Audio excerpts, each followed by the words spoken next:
ये चित्त जब परमात्मा के पास में पहुंचता है, ये मन जब भगवान की शरणागति की ओर जाता है, तो जितने कदम आप परमात्मा की ओर बढ़ते हो, उससे 2 कदम ज्यादा परमात्मा आपकी ओर बढ़ता है, आपको अपना बनाने के।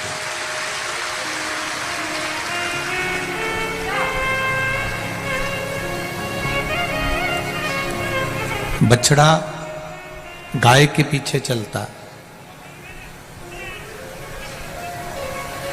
पत्नी पति के पीछे चलती है, चेला और मेरा महादेव 1 लोटा जल चढ़ाने वाले के पीछे चलता है।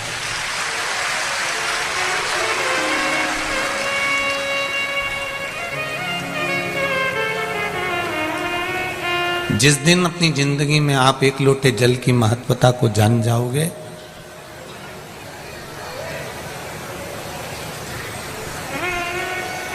वो 1 लोटा जल का महत्व जिस दिन आपकी जिंदगी में आ जाएगा, उस दिन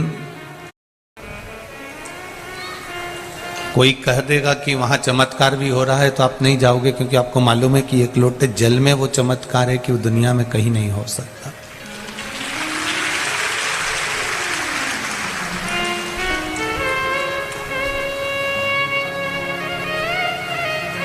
कानपुर वालों को तो बहुत खुशी मनाना चाहिए।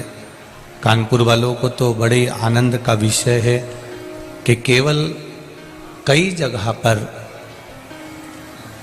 गंगा जी के घाट पर कथा होती, हम देखते हैं वहां पर गंगा मैया तो है, पर देवाधिदेव महादेव का कोई ऐसा शिवलिंग नहीं है जो पुरातन समय से जिसकी आराधना हो रही हो और जो स्वयंभू प्रकट हो।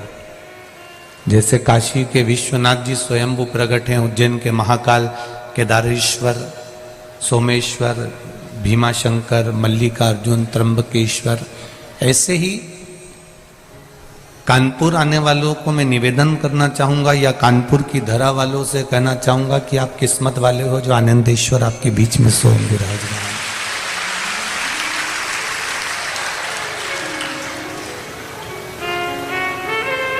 आपको साधने के लिए बैठे हो। हम कोई भी पुण्य का कार्य करते हैं तो सबसे पहले पंडित जी अगर रखते हैं पूजन की थाली में तो चावल रखते हैं। हम अगर कलश भी रखते हैं तो पहले उसके नीचे चावल रख देते हैं। हमारे यहाँ कोई शुभ कार्य होने वाला होता है तो हमारे यहाँ चावल का प्रयोग पहले किया जाता है।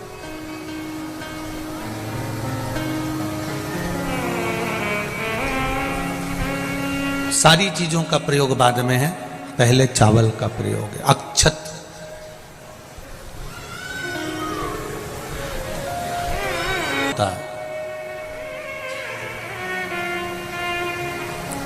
चावल का सबसे बड़ा गुण होता है कि 1 मुट्ठी चावल पकाने पर इतना हो जाता है कि वो आपकी थाली भर देता है। ये चावल का गुण है।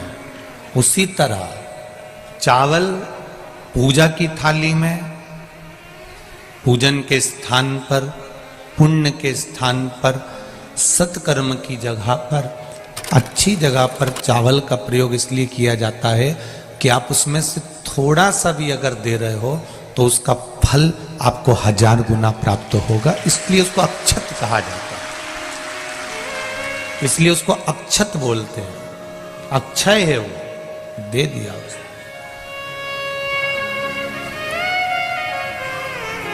पुण्य 1 मुट्ठी चावल को हम पकाते हैं तो इतना सारा हो जाता है, उसी तरह पुण्य थोड़ा सा करने पर इतना हो जाता है। हम थोड़ा सा भी कर रहे हैं तो उसका फल हमको मिलता जरूर है।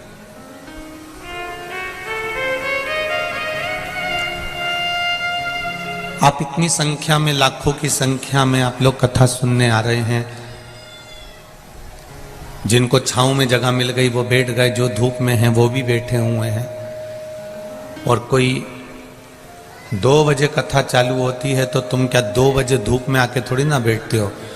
सुबह 8 बजे से 7 बजे से अपनी अपनी जगह संभाल संभाल कर बैठ जाते हो, जहां देखो वहां पर बैठे रहते हो।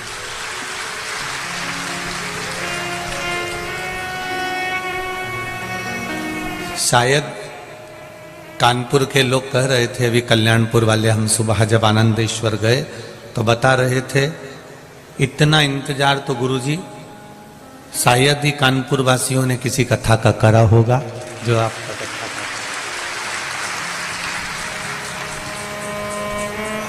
हमारा निवेदन केवल इतना है, आपने सियोर वाले महाराज को समय नहीं दिया है, ना सियोर वाले महाराज की कथा सुनने आए।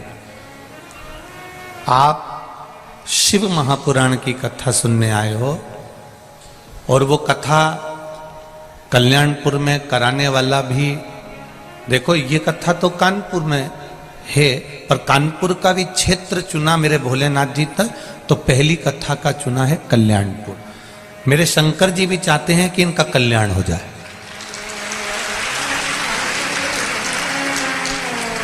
कल्याणपुर क्षेत्र चुना, और ये कथा, ये जितने भी जजमान बने हैं या जितने भी आयोजक समिति है, ये इनके बस की नहीं थी। इनने तो पहले दिन की भीड़ देख के ही हाथ पटक दिए थे। सीधी बात है, जो है वो है। पर प्रशासन ने भी इनका कदम से कदम मिलाकर 2 कदम आगे चलकर पुलिस प्रशासन ने और यहां की प्रशासन ने साथ दिया। इनका साथ पत्रकारों ने, यहाँ के विधायक महोदय हुए, आमदार खासदार अर्थात आपके यहाँ क्या बोलते हैं, महापौर आदि जो भी हैं, उन्होंने पार्षद आदि जो भी हैं, उनका बहुत सहयोग और कहीं ना कहीं किसी न किसी रूप में मिला।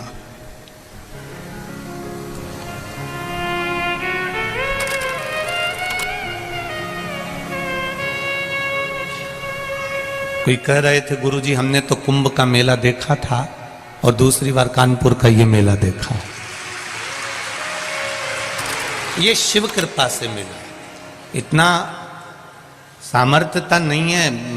कथा कराने वाला मेरा आनंदेश्वर महादेव था, उसको सुनना थी, इसलिए उन्होंने गंगा जी के घाट पर बैठकर इसको करा दिया और आप और हमने इसको सुन लिया। कराने वाला कोई दूसरा नहीं है। मीडिया संघ ने इसको पूरा लिख लिख कर जनमानस तक भेज दिया, बहुत दूर दूर तक मीडिया ने इसको पहुंचाया। अपनी कलम का सदुपयोग करा जो इनको माता सरस्वती ने प्रदान करी है। वो कलम का प्रयोग इन्होंने अपने माध्यम से किया और उसका सुख संपूर्ण विश्व को मिला। धारण करना, थोड़ा सा पुण्य, थोड़ा सा चावल पकाने पर ज्यादा हो जाता है, उसी तरह जैसे पुण्य थोड़े से ज्यादा होता है, उसी तरह पुण्य की शरण में पाप अगर रहता है तो पाप ज्यादा से थोड़ा हो जाता है। जैसे पालक और मेथी, मेरी जीजियों जानती हैं, मेथी की सब्जी बनाओ, पालक की सब्जी बनाओ, इतनी सारी कढ़ैया भर के रख दो, वो इतनी सी हो जाए।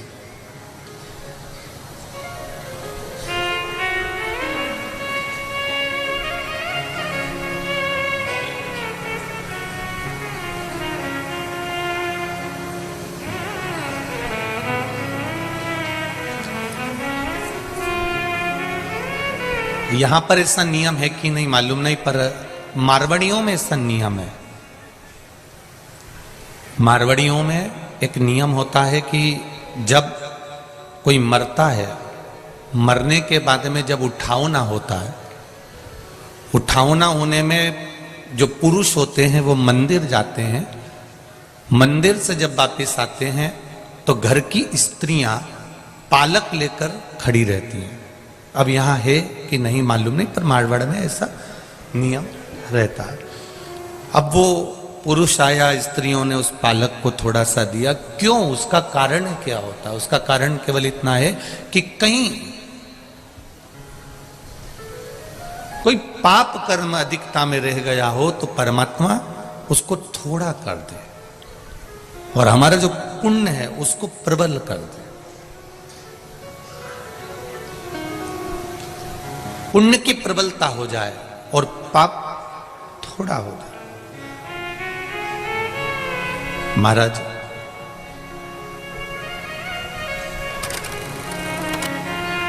गैस के बट्टे पर दूध को तपा रहे हो, थोड़ा तुमको कहीं जाना है और जल्दी है, तो गैस का जो खटका होता है उसको स्लो रखोगे कि तेज रखोगे? बोलो बोलो जरा। तेज रखोगे। क्यों? क्योंकि तुम्हें कहीं जाना है, तुम्हें कहीं पहुंचना है। जब तुम्हें कहीं पहुंचना है तो तुमने वो गैस का जो खटका है, गैस का जो बर्नर है, उसको तेज कर दिया कि दूध जल्दी पक जाएगा। और अगर तुम्हें कहीं जाना नहीं है तो गैस का जो पॉइंट है वो स्लो रख दिया। मैं अब आराम से झाड़ू लगा के आती हूँ, कपड़े धो के आती हूँ, स्नान करके आती हूँ, तब तक ये दूध तक जाएगा, इतनी देर में मैं आ जाऊंगी।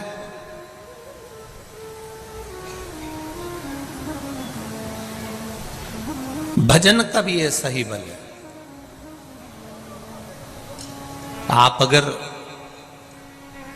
थोड़ा सा भजन का बल बढ़ाओगे, थोड़ा सा भजन का बल तेज कर दोगे, थोड़ा सा भक्ति का बल तेज कर दोगे, तो ये निश्चित है जैसे दूध तप जाता है, उकल जाता है, उफन जाता है, उसी तरह मेरे परमात्मा की कृपा भी उछल जाती है, उफन जाती है और वो आशीर्वाद दे ही देती है।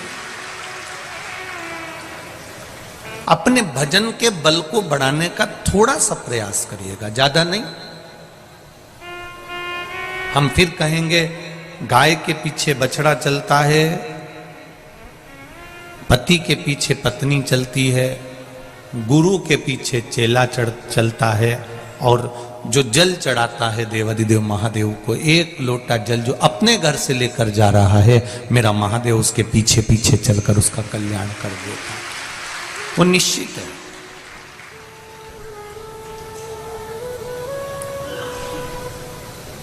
आज एक कोई कह रहा था, गुरुजी ईश्वर तो हमारी सुनता ही नहीं है, भगवान तो हमारी सुनता ही नहीं।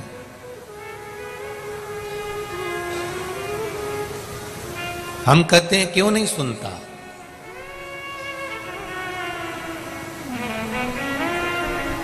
उसका कारण केवल एक है। गुरुजी मैंने 2 घंटे भगवान का भजन करा, मैंने श्री शिवाय नमस्तुभ्यम का जाप करा, मैंने पूजन करी, मैंने अर्चना करी, मैंने आराधना करी, मैंने पाठ करा, मैं शिव जी के रोज मंदिर जाता हूं, रोज अभिषेक करता हूं, रोज अर्चना करता हूं, उसके बाद भी भगवान मेरी क्यों नहीं सुनता?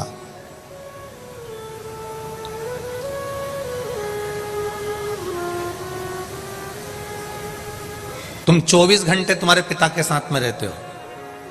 मेरा बच्चों से निवेदन है, जो बच्चे कहते हैं भगवान हमारी नहीं सुनता, एक बार पशुपति व्रत करने के बाद तुम्हारा यह मन होता है कि मैंने जिसके लिए करा वो मेरा काम हो जाना चाहिए। होता है? ऐसा नहीं कर रहे कि नहीं होता, होता है।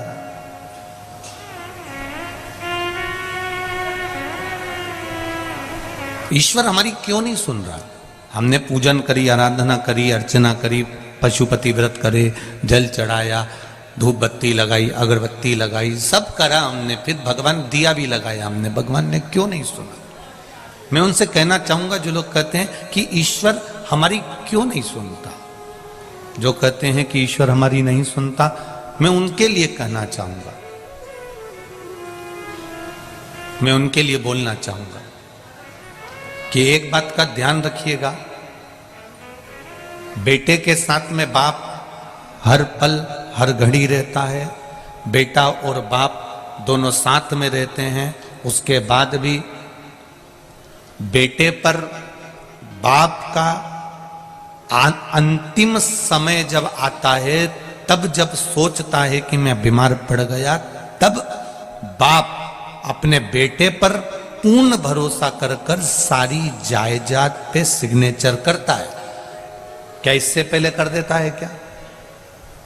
कि तुम 2, 4, 8 साल पिता के साथ में रहे, 10 साल साथ में रहे और वो तुमको अपना मकान दे देगा, अपनी दुकान दे देगा, अपनी जमीन दे देगा, अपनी जायदाद दे देगा? नहीं देगा इतनी जल्दी। जब तक वो ये जान नहीं लेगा कि विश्वास पक्का हुआ कि नहीं हुआ, तब तक वो नहीं देगा अपनी जायदाद। अपना जो धन है, अपना जो वैभव है, वो जब तक नहीं देगा जब तक कि वो देख नहीं लेगा कि ये इसको विश्वास जागा कि नहीं जागा। आप एक बार पशुपति व्रत करें, मान लो अगर काम नहीं हुआ तो दूसरी बार ये विचार कर कर करना कि मेरे महादेव मेरी पूजन में। कई लोग कहते हैं गुरुजी हमने बेलपत्री और शहद वाला भी प्रयोग करा, परंतु सबका हुआ हमारा क्यों नहीं हुआ? तो हम उनसे कहना चाहेंगे कुछ ना कुछ त्रुटि तुम्हारी जरूर होगी। तुम परीक्षा देने जा रहे हो, मना नहीं है, खूब पढ़ाई करी है तुमने, खूब अच्छे से पढ़ा है। जिस दिन तुम्हारा एग्जाम है उस दिन तुमने क्या देवाधिदेव महादेव को बेलपत्र चढ़ाई है? नहीं गुरुजी हमको एग्जाम देने दूर जाना था तो हमने एक दिन पहले चढ़ा दिया था। तो हमने भी कह दिया तुमने एक दिन पहले खाया था, फिर उस दिन मत खाना जिस दिन तुम्हारा एग्जाम था।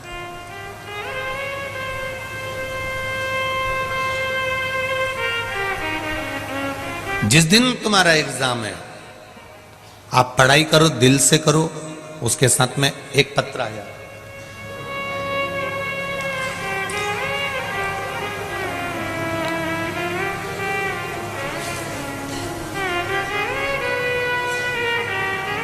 प्रिया मिश्रा शिक्षिका, LIC अभिकर्ता, पनकी कानपुर से आई हैं। कहीं बैठी हो तो हाथ हिलाइएगा। कहीं बैठ आप ही हैं? ठीक है, दोनों हाथ हिला दो इधर। श्री शिवाय नमस्तुभ्यम। हाँ दोनों हाथ हिलाओ एक बार। श्री शिवाय नमस्तुभ्यम। दोनों भाइयों की सर्विस लगने की बहुत बहुत बधाई। बैठिए। श्री शिवाय नमस्तुभ्यम। ये शिव है, परीक्षा बहुत लेता है।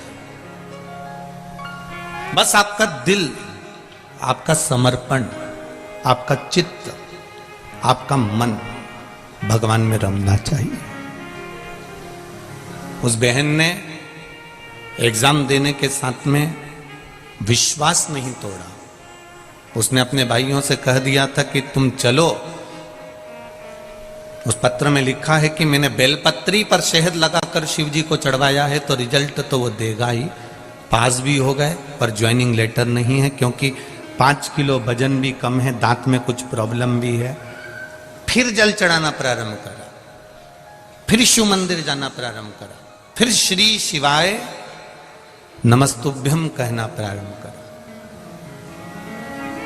हम फिर कहेंगे कानपुर वासियों से और संपूर्ण आस्था चैनल पर जितने भी लोग कथा सुन रहे हैं, फेसबुक यूट्यूब पर जितने कथा सुन रहे हैं, एक लोटे जल का महत्व क्या है ये आप जब समझोगे, जब दिल से और विश्वास रखकर चढ़ाओगे तो आपको समझ में आ जाएगा। विश्वास मत टूटने देना, विश्वास मत डिगने देना। भरोसा जब डिगता है, भरोसा जब टूटता है तो फिर वो किसी काम का नहीं रहता।